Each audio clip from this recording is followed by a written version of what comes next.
میں ایک بند عاصی ہوں، خطا کار ہوں مولا۔ الحمد لله وحده والصلاة والسلام على من لا نبي بعده أما بعد فأعوذ بالله من الشيطان الرجيم بسم الله الرحمن الرحيم۔ آج کے درس میں ہم ان چیزوں کا بیان کریں گے، ان صورتوں کا بیان کریں گے جن سے روزہ نہیں ٹوٹتا۔ تو بعض صورت ایسی ہے کہ بندے کو شک پڑ جاتا ہے کہ شاید روزہ ٹوٹ گیا ہو، حالانکہ اس سے روزہ نہیں ٹوٹتا۔ تو ایسے چند مسائل یہاں ہم بیان کریں گے، توجہ سے سن لے، ایسا نہ ہو کہ اپنا روزہ خراب کر لے۔ ایک آدمی نے بھول کر کھایا، یعنی بھول کر کھانے سے یا پینے سے یا بھول کر صحبت کرنے سے روزہ نہیں ٹوٹتا۔ سمجھ آ گئی؟ اگر کسی توانا آدمی کو کسی توانا آدمی، تندرست آدمی نے جو ہے، یا کوئی ہی تندرست نہ بھی ہو، تو بھول کر اس نے کھایا یا پیا یا اپنی بیوی سے صحبت کر بیٹھا، تو اس سے روزہ نہیں ٹوٹتا۔ اچھا، اس میں ایک بات یاد رکھو، اگر کسی توانا آدمی کو بھول کر کھاتا پیتا دے کے روزے کے دوران، تو مطلع کر دے کہ بھائی روزہ ہے۔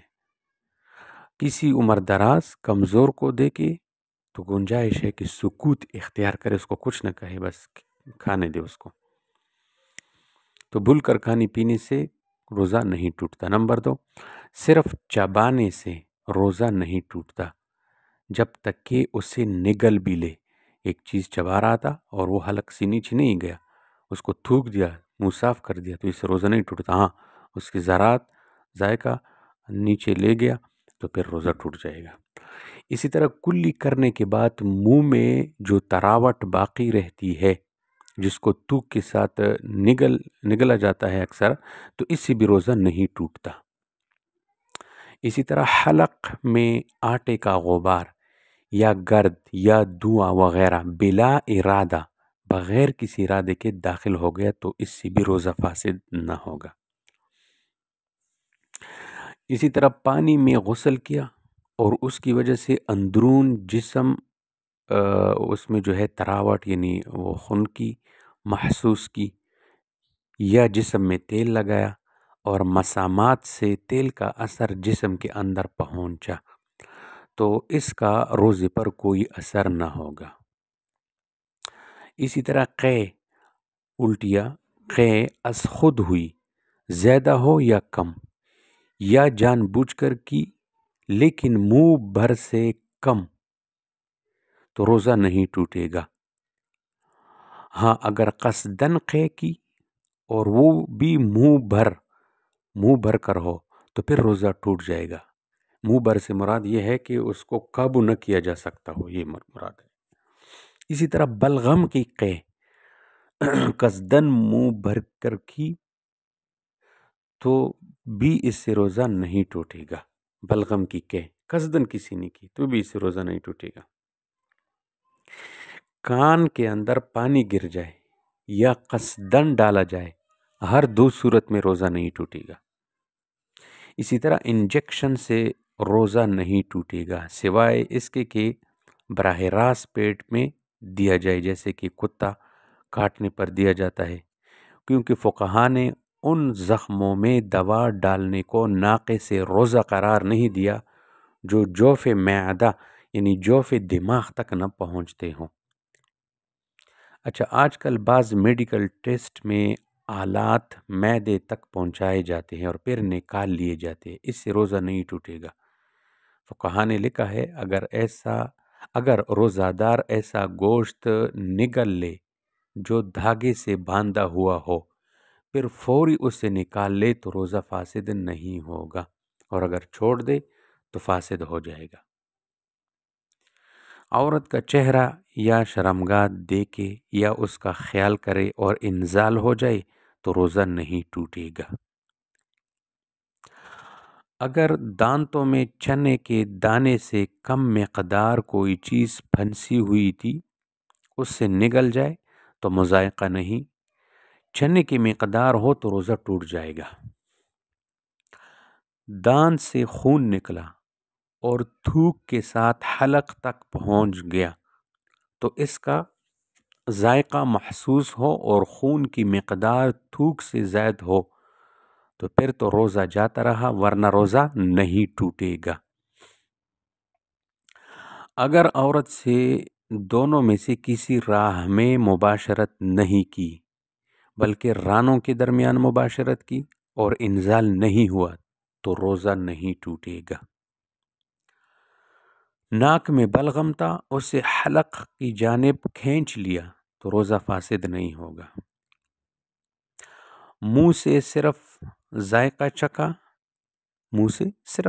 چکا، نگلا نہیں تو گو ایسا کرنا مکروہ ہے، مگر اس سے روزہ نہیں ٹوٹے گا۔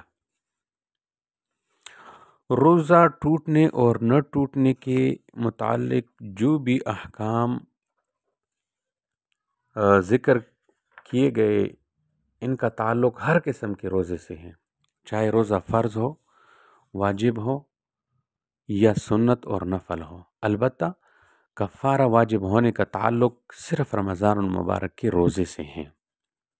تو یہ تو وہ باتیں ہوئی جن سے روزہ نہیں ٹوٹتا۔ کچھ باتیں وہ بیان کریں گے جن سے روزہ مکروہ ہو جاتے، کچھ باتیں وہ ہے جن سے روزہ تو نہیں ٹوٹتا لیکن روزے کی حالت میں ان کا ارتکاب مکروہ ہے۔ اس طرح کی کچھ ضروری چیزوں کا یہاں ہم بیان کریں گے۔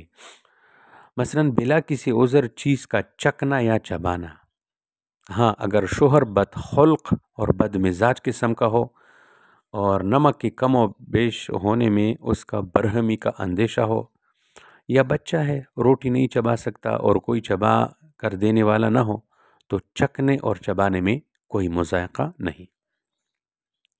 شہد یا تیل خریدتے ہوئے تحقیق کے لیے اس کو چکا، اس سے بھی روزہ یعنی ٹوٹتا تو نہیں ہے مگر اس طرح کرنا مکروہ ہے۔ موجودہ زمانے میں دانت کی صفائی کے لیے گل، تمباکو یا کوئی اور خوشبودار پیسٹ استعمال کیا جاتا ہے، چونکہ ان میں ذائقہ پایا جاتا ہے اور خصوصیت سے جو لوگ گل وغیرہ کے عادی ہوتے ہیں ان کو ان سے قریب اسی طرح کی تسکین حاصل ہوتی ہے جو عام لوگوں کو کھانے پینے سے حاصل ہوتی ہے۔ اس میں جو ذائقہ پایا جاتا ہے وہ لگانے والے کا مقصود اور مطلوب ہوتا ہے، اس لیے یہ بھی روزے کی حالت میں مکروہ ہے۔ استنجا، کلی اور ناک میں پانی ڈالنے میں خوب مبالغہ کرنا تو یہ بھی مکروہ ہے، اس سے اندیشہ ہے کہ اندر تک پہنچ نہ جائے۔ خاص طور پر منہ میں تھوک جمع کرنا اور اس کو نگلنا یہ بھی مکروہ کام ہے۔